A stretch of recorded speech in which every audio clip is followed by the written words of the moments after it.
فوج کو corona vaccine لگانے کا عمل تیز کر دیا گیا ہے۔ لداخ کے اندر چین کے خلاف لڑنے والی 2 لاکھ کے لگ بھگ جو فوجی ہیں ان کو پہلے مرحلے میں کورونا ویکسین لگائی جا رہی ہے، جبکہ دوسرے مرحلے کے اندر مقبوضہ کشمیر LOC پر موجود بھارتی فوجیوں کو کورونا ویکسین فراہم کی جائے گی۔ ساتھ ساتھ نازل اطلاعات سامنے آ رہی ہیں کہ بھارتی فوج کے لیے قوانین میں تبدیلیاں ہوئی ہیں۔ بھارتی فوج جعلی انکاؤنٹر میں ملوث پائی گئی تھی مقبوضہ کشمیر کے اندر، اب بھارتی فوج نے SOPs تبدیل کر دیے ہیں، جس میں یہ کہا گیا ہے کہ انکاؤنٹر کے اندر آپریشن کے اندر جو دہشت گرد یا دشمن ہوں گے ان کو مارنے کی بجائے پہلے ان کو سرنڈر کرنے کا کہا جائے گا اور انتظار کیا جائے گا اور انتہائی درجے میں جا کر انکاؤنٹر کیا جائے گا۔ لیکن آپ جانتے ہیں اس طرح کے قوانین پہلے بھی بھارتی فوج میں موجود ہیں، لیکن ان پر عمل نہیں ہوتا۔ انعام کی لالچ، پیسوں کی لالچ اور اعزاز کی لالچ میں نہتے کشمیریوں کو بھونا جاتا ہے، نہتے کشمیریوں کو شہید کیا جاتا ہے، جس کے خلاف پوری دنیا اب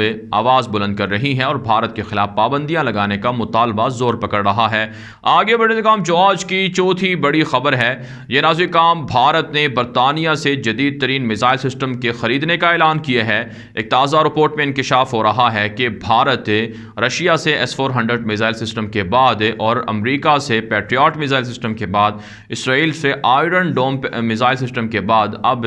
باقاعدہ برطانیہ سے بھی جدید ترین air defence system missile system خریدنے جا رہا ہے، جس سے واضح ہوتا ہے کہ بھارت کا جنگی جنون مزید بڑھتا جا رہا ہے۔ اس کے علاوہ نازل اطلاعات سامنے آ رہی ہیں کہ نیپال اور بھارت کے درمیان اختلافات بڑھتے جا رہے ہیں۔ اگرچہ نیپال کے وزیر خارجہ نے بھارت کا دورہ کیا ہے، بھارتی وزیر خارجہ جے شنکر سے ملاقات ہوئی ہے، اختلافات کو مذاکرات کے ذریعے سے حل کرنے پر اتفاق ہوا ہے بھارتی میڈیا کے مطابق، لیکن بہرحال نیپال کی جانب سے کہا گیا ہے کہ کالا پانی، لیپو لیک جیسے انتہائی اسٹریٹجک اور ہندوؤں کے ہاں مقدس ترین علاقے یہ نیپال کا حصہ ہیں، اسے انڈیا کے بھارت کے حوالے نہیں کیا جائے گا، جس پر بھارت کو سخت تکلیف ہو رہی ہے۔ اس کے علاوہ نازل اطلاعات سامنے آ رہی ہیں کہ بھارت اور بنگلہ دیش کے درمیان بھی اختلافات بڑھتے جا رہے ہیں۔ بنگلہ دیش کے حکام کی جانب سے بارڈر پر مسلسل حملوں کی وجہ سے بھارت سے سخت ترین احتجاج کیا جا رہا ہے کہ سیکیورٹی بارڈر کے جو فورسز ہیں وہ بنگالی شہریوں پر حملے بند کر دیں اور ساتھ ساتھ انہیں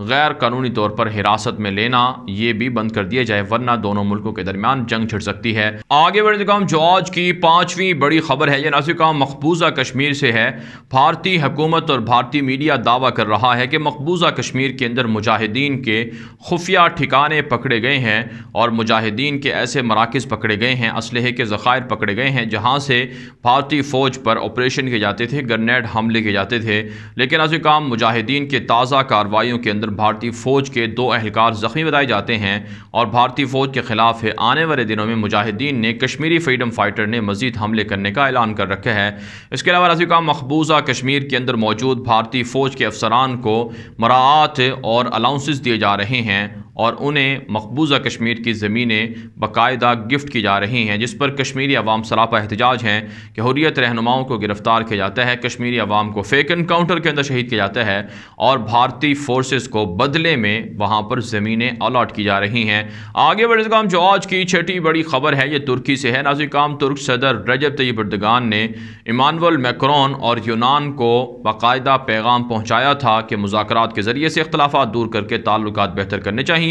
ترکی کے وزیر خارجہ نے اس حوالے سے تصدیق کی ہے کہ فرانسیسی صدر ایمانوئل میکرون نے مثبت جواب دیا ہے اور یونان کے ساتھ بھی نیٹو کا جو ہیڈ کوارٹر ہے یورپ کے اندر، وہاں پر ترکی اور یونانی حکام کے درمیان ملاقات ہوئی ہے اور ایک دوسرے کے خلاف جو جنگی کوششیں ہیں ان کو ختم کرنے اور باہمی مذاکرات کو، معاملات کو بہتر کرنے اور اتفاق رائے کے ذریعے سے اختلافات کو حل کرنے پر اتفاق ہوا ہے۔ ساتھ ساتھ اطلاعات سامنے آ رہی ہیں کہ ترک وزیر خارجہ نے کہا ہے کہ مصر متحدہ امارات کے ساتھ بھی ترکی تعلقات بہتر کرنا چاہتا ہے، لیکن اس کے لیے ضروری ہے کہ یہ ممالک ترکی کو پریشرائز کرنا، ترکی کو دھمکیاں دینا، حملے کرنا یا ترکی کے خلاف سیاست کرنا بند کر دیں تاکہ ترکی خطے کے تمام ممالک کے ساتھ مل کر از سر نو معاملات کو بہتر کر سکے اور اس سے امن و امان کو مزید قائم کیا جائے، مزید بڑھایا جا سکے۔ اس کے علاوہ ناظرین، طیب اردگان نے کہا ہے کہ روس سے S-400 میزائل سسٹم خریدا جائے گا، امریکہ سے بھی F-35 جنگی طیارے ترکی خریدنے سمجھنے کی کوشش کر رہا ہے، لیکن امریکہ کی جانب سے روس کے S-400 میزائل سسٹم پر پابندی کے حوالے سے امریکہ کی دھمکیوں کو پریشرائز کو ترکی تسلیم نہیں کرتا ہے، اور ترکی جو بائیڈن کی حکومت سے یہ امید لگائے بیٹھا ہے کہ ہو سکتا ہے جو بائیڈن کی حکومت ترکی کو رشیا سے S-400 میزائل سسٹم کی خریداری کی اجازت دے دے۔ آگے بڑھنے سے کام جو آج کی 7ویں بڑی خبر ہے، یہ نازل کام فلسطین اور اسرائیل سے ہے۔ تازہ رپورٹ سامنے آ رہی ہیں کہ اسرائیل کے تعلقات قائم ہوئے تھے بحرین کے ساتھ ہے، اور بحرین کے اندر باقاعدہ قائم مقام سفیر کے لیے ایک شخص کو اسرائیل سے روانہ کیا گیا تھا، جس کے خلاف بحرین کے اندر بڑے پیمانے پر احتجاج ہوا ہے، اور بحرین کے مسلمانوں نے اسرائیلی یہودیوں کی باقاعدہ بحرین کے اندر آمد و رفت اور قونصل خانے سفارت خانے کھولنے کی شدید مذمت کی ہے، اور حکومت سے مطالبہ کیا ہے کہ بحرین کے اندر صہیونیوں کو یہودیوں کو آنے کے مواقع فراہم نہ کیے جائیں۔ ساتھ ساتھ نازل کام مراکش کی جانب سے ڈونلڈ ٹرمپ کو ایک بڑا مراکش کا اعزاز دیا گیا ہے، انعام دیا گیا ہے، اور یہ سب سے بڑا اعزاز ہے جو مراکش کی جانب سے ڈونلڈ ٹرمپ کو دیا گیا ہے کہ مراکش اور اسرائیل کے درمیان ڈونلڈ ٹرمپ نے صلح کروائی ہے، اور مراکش کے لیے باقاعدہ کچھ ایسے معاملات کیے ہیں، ایسے فیصلے کیے ہیں جس سے مراکش کو امریکہ کا اسلحہ ملے گا، اور اسی طرح سے جو ویسٹرن صحارا کا متنازع علاقہ تھا وہ بھی مراکش کا حصہ قرار دیا ہے۔ اس پر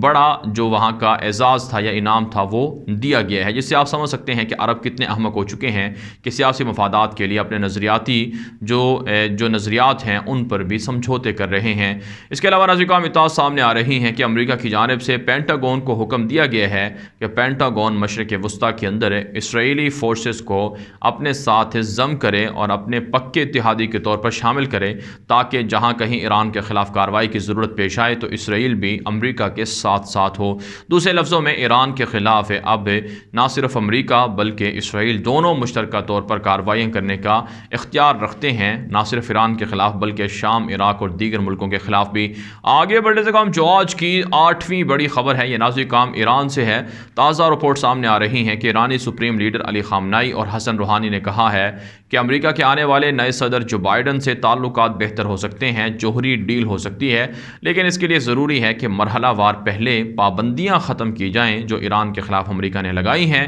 اور پھر اس کے بعد اگلے مرحلے میں جوہری ڈیل بحال کریں گے، اور نیوکلیر ہتھیاروں میں تخفیف کا جو وعدہ ہے وہ ایران پورا کرے گا۔ اطلاعات یہ ہیں کہ ٹرمپ انتظامیہ نے جاتے جاتے مزید ایرانی کمپنیوں پر پابندیاں عائد کر دی ہیں۔ اس کے علاوہ نازل کام اطلاعات سامنے آ رہی ہیں کہ ایران کی جانب سے خطرناک بیلسٹک میزائلوں کے اور ڈرون طیاروں کے تجربات کیے گئے ہیں، جس سے امریکہ کو دھمکیاں دی گئی ہیں کہ اگر امریکہ نے، اسرائیل نے ایران کے خلاف حملے کیے تو پھر ان خطرناک میزائلوں کو اور ان خطرناک ڈرون طیاروں کو امریکی اہداف کے خلاف استعمال کیا جائے گا۔ آگے بڑھنے سے کام جو آج کی 9ویں بڑی خبر ہے، یہ نازل کام سعودی عرب سے ہے اور یمن سے ہے۔ تازہ رپورٹ سامنے آ رہی ہیں کہ سعودی حکومت کی جانب سے، سعودی اتحاد کی جانب سے دعویٰ کیا گیا ہے کہ حوثیوں کی جانب سے سعودی عرب کے خلاف بھیجے گئے 3 ڈرون طیاروں کو میزائل حملوں کو مار گرایا گیا ہے، اور یمن کے حوثی مسلسل انتہائی اہم اسٹریٹجک اور حساس مقامات پر حملہ کر رہے ہیں، لیکن سعودی اتحاد ان کے حملوں کو پسپا کر رہا ہے۔ ساتھ ساتھ نازل کام اطلاعات سامنے آ رہی ہیں کہ امریکہ نے یورپ کے اس دعوے کو، اس پریشر کو مسترد کر دیا ہے کہ حوثیوں کو دہشت گرد تنظیم ڈکلیئر نہ کیا جائے۔ امریکہ کی جانب سے کہا گیا ہے کہ یورپی ممالک کے پریشر کو وہ قبول نہیں کرتے ہیں، حوثیوں کو دہشت گرد تنظیم ڈکلیئر کیا جائے گا، اور حوثیوں کو دہشت گرد تنظیم ڈکلیئر کر کے ان کے خلاف پابندیاں عائد کی جائیں گی۔ کہا جاتا ہے کہ سعودی عرب نے اس فیصلے کو سراہا ہے، لیکن اقوام متحدہ اور یورپی ممالک نے خبردار کیا ہے امریکہ کو کہ اگر حوثیوں کو دہشت گرد تنظیم ڈکلیئر کیا گیا تو پھر یورپی ممالک کو اور اقوام متحدہ کے جو مشن ہے اس کو یمن کے اندر امدادی کاموں میں مشکلات کا سامنا کرنا پڑ سکتا ہے۔ آگے بڑھنے سے کام جو آج کی 10ویں بڑی خبر ہے، یہ نازل کام امریکہ اور سوڈان سے ہے۔ تازہ رپورٹ سامنے آ رہی ہیں کہ جو بائیڈن کی تقریب حلف برداری کے لیے 25,000 کے لگ بھگ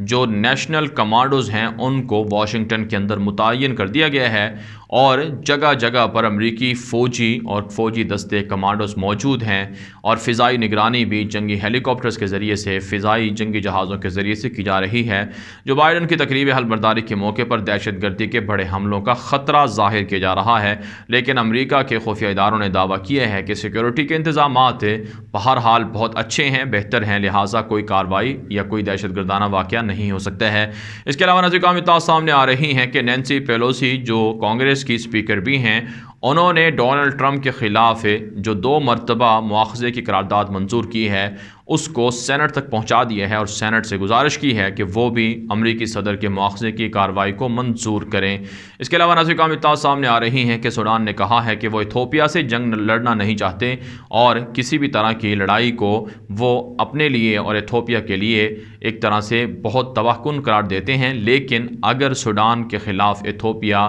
حملے کرنے سے باز نہیں آئے گا اور نہضہ ڈیم کو بنائے گا، سوڈان کے پانی کو روکے گا، تو پھر اختلافات بہرحال برقرار رہیں گے اور پھر جنگ کے امکانات بھی بڑھ رہے ہیں۔ ساتھ ساتھ ناظرین سوڈانی حکومت نے امید ظاہر کی ہے کہ جو بائیڈن اقتدار میں آ کر مصر، سوڈان، ایتھوپیا کے درمیان نہضہ ڈیم کے معاملے کو حل کریں گے۔ بہرحال ناظرین دنیا بھر سے تھی آج کی 10 بڑی خبریں۔ ان خبروں کے حوالے سے آپ کی کیا رائے ہے؟ اپنی رائے کامنٹ کے ذریعے سے ضرور ہم تک پہنچائیں۔ مزید خبروں کے لیے آپ ہمارے ٹویٹر اکاؤنٹس دنیا میرے آگے اور غلام نبی مدنی فالو کر سکتے ہیں۔ آج کے لیے اتنا ہی، اجازت دیجیے، اللہ حافظ۔